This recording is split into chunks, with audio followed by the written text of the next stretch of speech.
here with Oleg Saliyev at All Things Open 2023.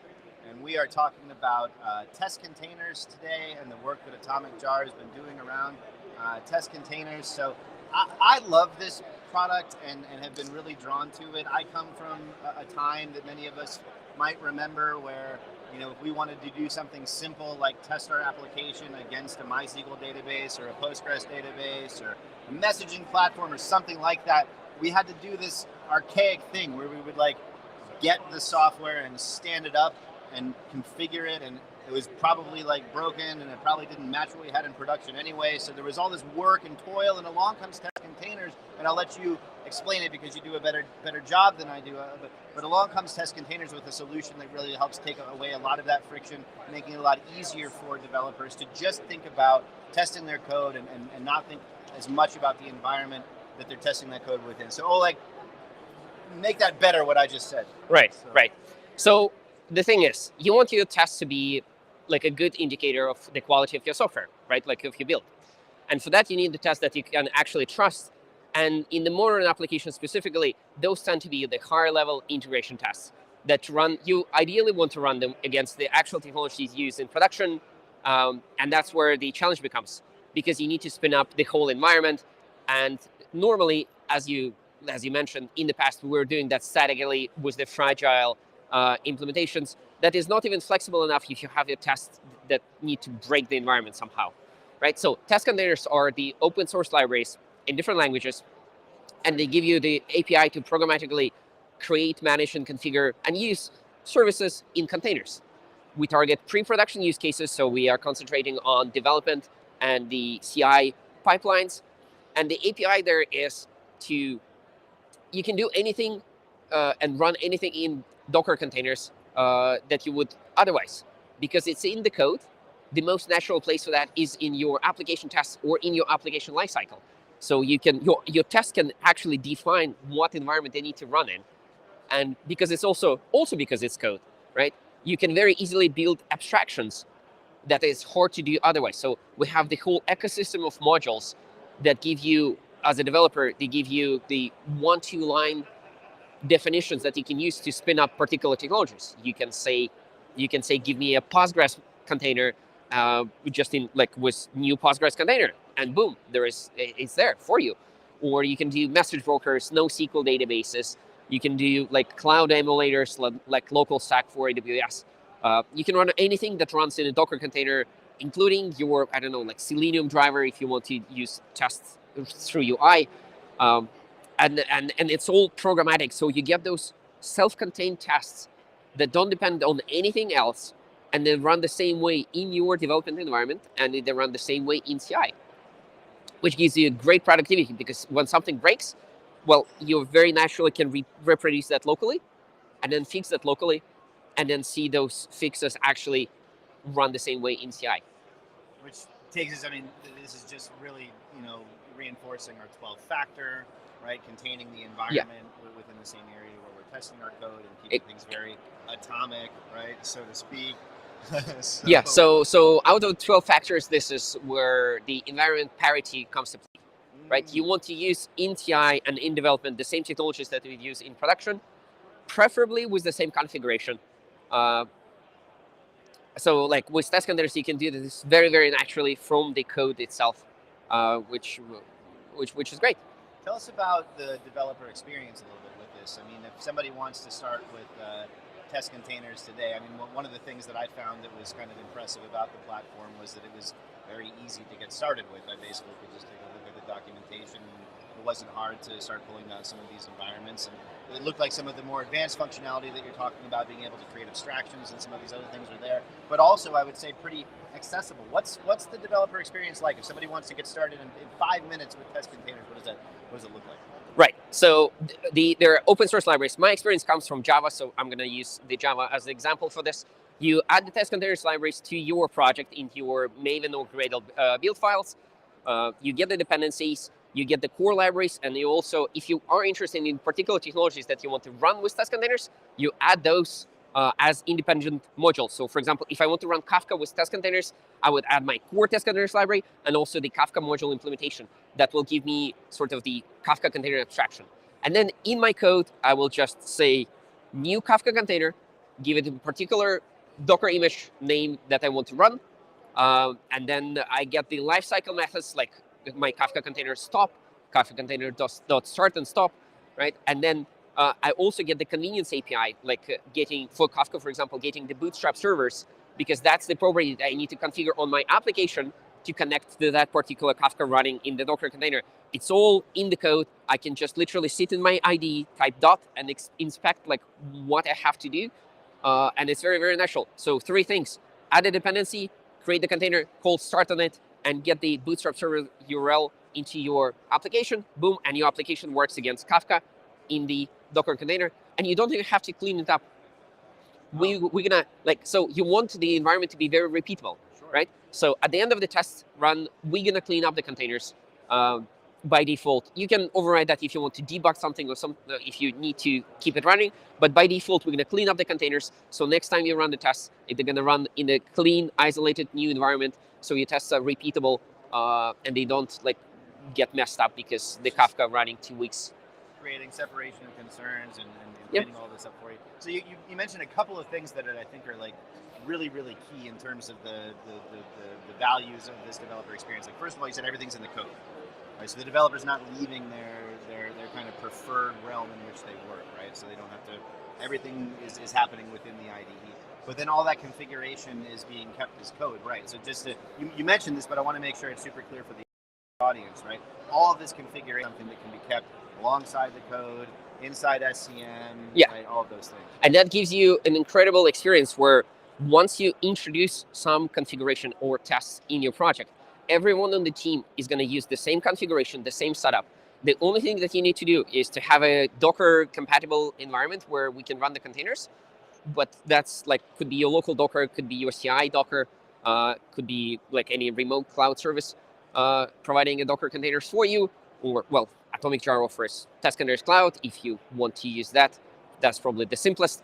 But the tests run the same way on everyone's machines, and they're not going away. You don't depend on third-party configuration where your CI platform or your platform team needs to pre-provision an instance of technology for your tests.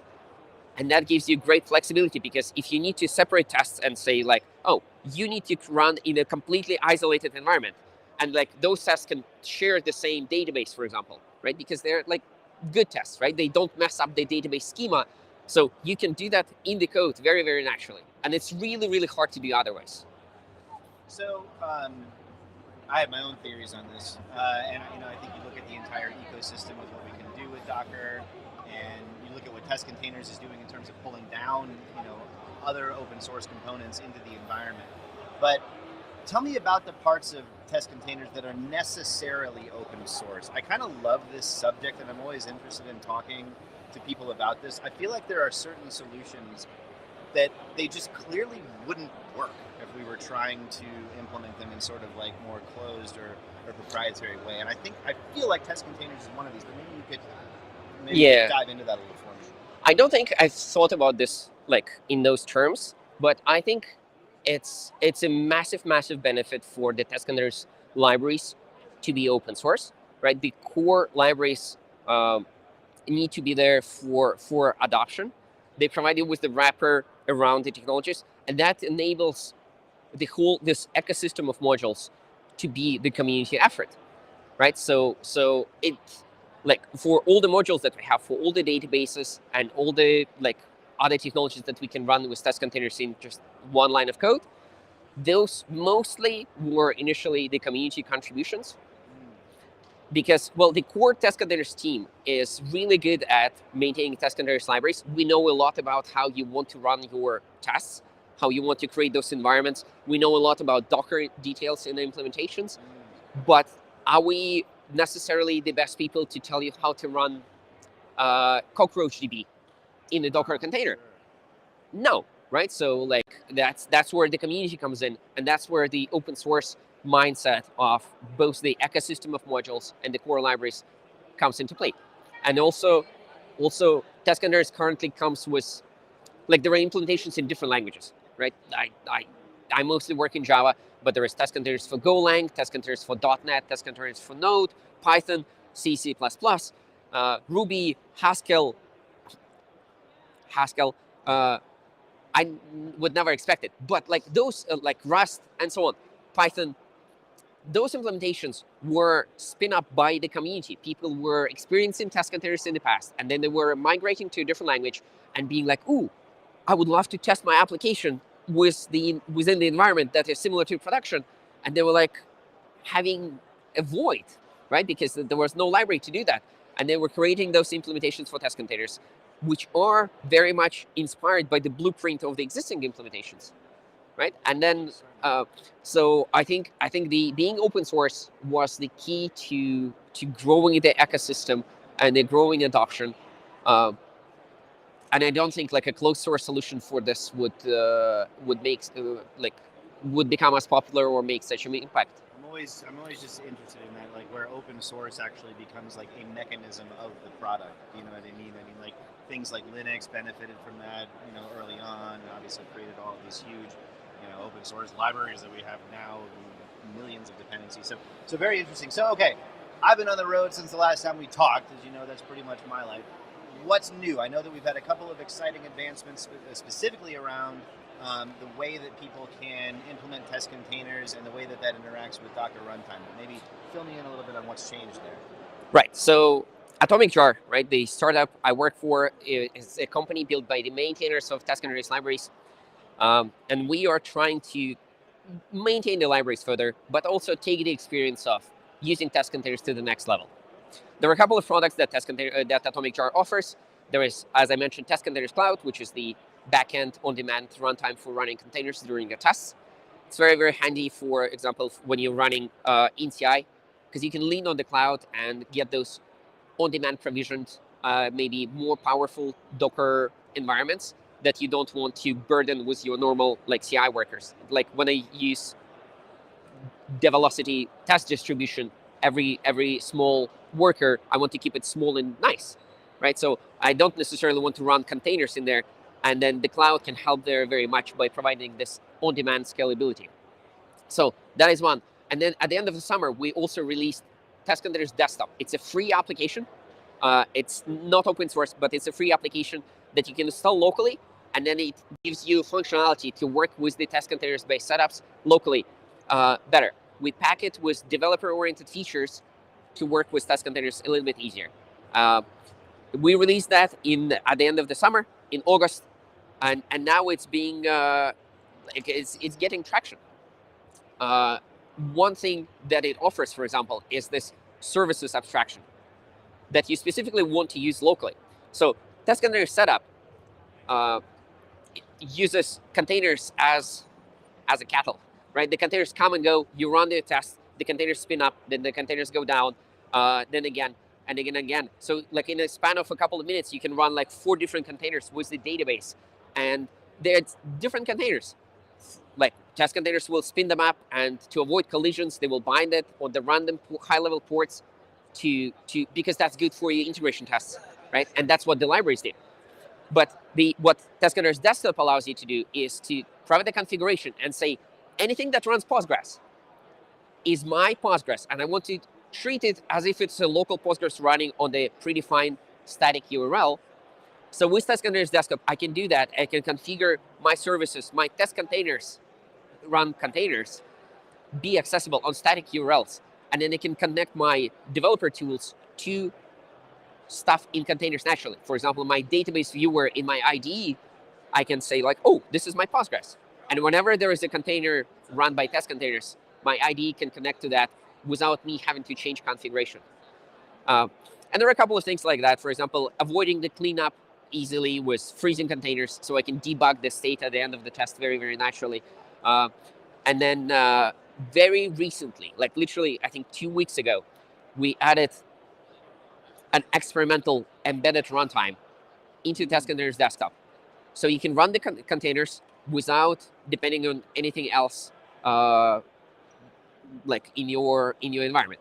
So it's early on, it's early access, it's macOS only currently. We are getting the feedback, and we'll try to expand it to Windows, Linux installations as well. But In the past, Test Containers Desktop allowed you to select which runtimes you want to use. Any compatible Docker runtime would work. So you can have your Docker desktop or your Rancher desktop or your Podman. And with one click, you can select and say like, oh, Test Containers, use that. Now, one of the options is not to bring your own Docker environment, but use the embedded runtime and run tests against that within just Test Containers Desktop. That to me is, I mean, these are all very exciting. I'm going to go check out Test Containers Desktop actually now and pull it down, check it out. But also just the fact that you have a runtime now that can keep things even more atomic, because that's always, I mean, I've definitely been caught up in demos before where it's like, oh, I updated my Mac and it screwed up my Docker runtime, and now I'm running, oh, my Test Containers is messed up. Not because of Test Containers, my Docker runtime is messed up. So very excited about checking that out. Oleg, tell us, this is a productivity show, right? And we already know that your number one productivity hack is Test Containers. Right? Yeah. That's my number two productivity hack. Very Your number good. two productivity hack is Develocity. We already heard that once. That's my number one. What's your number three? What are you doing right now that's helping you stay productive? So, well, personally, I try to avoid notifications as much as possible, right? So to try to do the deep work without interruptions. It's really, really hard, but you should really try to do that, because any interruption will just bring you back so much from the development process. But if you look at the technology-specific advice, I would come back to Test Containers, and this is something that we recently see more and more adoption in the ecosystem, specifically also in Java ecosystem the most, but it's applicable to other languages as well, is to have the local development environment set up with Test Containers. So it was built into frameworks like Quarkus and Micronaut before, in the form of dev services or Micronaut test resources. And like this summer, Spring Boot also added that into the Spring Boot integration. So what you do is you don't only use Test Containers to spin up your test environments, but when you run your application locally, you can also say, because it's just in the code, right? Like when your application lifecycle starts, you can say like, I need the environment and I don't have it. So when you want to run the application locally, you can also use Test Containers for creating the environment. And then your application becomes completely isolated from all the external requirements. So when you clone your code, you can just run it. It becomes like a clone and run experience. And that makes it great because like I can take any random project. I don't need to dive into any requirements, how to run it. I can just run it and it works on my machine like that. That's brilliant. I mean, that's the holy grail, right? You just want it to be able to just work, and especially with open source and all the fragmentation, we know how difficult that can be. That's part of the reason that we came up with the Gradle wrapper and our own tool. Right? Yeah, exactly. Anyway, Oleg, I know we could talk for hours, and I'm sure we will have a remote build Propulsion Lab follow-up, but great to see you as always. Thank you so much for joining us today. And thank you for having me. How can people find you? Do you want to be found, and how can people find you? Yeah, people can, like me personally, you can go, I go almost universally by @Shalaev. You can find me on Twitter, on LinkedIn. Subscribe to my YouTube channel. I'm doing short videos and trying to explore short form content. If you want to learn more about Test Containers, go to testcontainers.com. Or the best way to interact with the community and the team is to join our Slack. It's slack.testcontainers.com. Join it. There is a maintainers group hanging out there. There is a community. If you have any questions, you will find the answers there. So that's it.